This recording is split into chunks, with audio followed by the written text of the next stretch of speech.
Première femme élue présidente du Brésil, Dilma Rousseff se voit remettre l'écharpe présidentielle le 1er janvier 2011 par son prédécesseur et mentor Lula da Silva.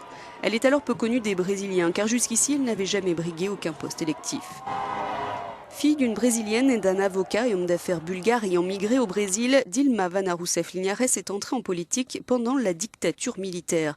Membre d'une organisation d'extrême gauche, elle est arrêtée en 1970, torturée pendant une vingtaine de jours et finalement emprisonnée pendant 3 ans. À sa sortie, elle devient économiste. Elle participe à la restructuration du Parti démocratique travailliste, devient secrétaire d'État à l'énergie.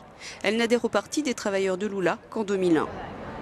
Technocrate prestigieuse mais réputée antipathique, Dilma devient alors la protégée de Lula, qui la nomme ministre des Mines et de l'Énergie de son premier gouvernement en 2003, puis ministre d'État et chef de cabinet de la présidence.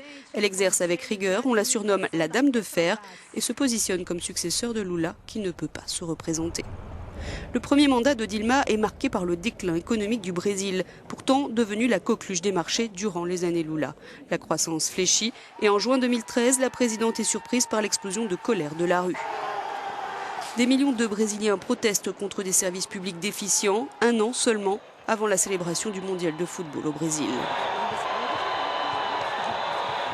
En 2014, elle est réélue de justesse face au social-démocrate Neves grâce à l'aide de Lula.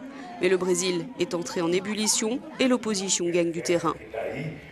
Dès le départ, son second mandat est estropié. Le méga scandale de corruption du groupe pétrolier Petrobras, qui touche tous les partis, mine sa base politique. Dans la société, la fracture s'installe. Plus de la moitié des Brésiliens réclament le départ de Dilma, qui, elle, crie au coup d'État institutionnel face aux manœuvres de son vice-président depuis 2011, Michel Temer. À 75 ans, le leader du parti du mouvement démocratique brésilien veut à présent prendre sa place. Son parti a déjà quitté la coalition gouvernementale le 29 mars dernier.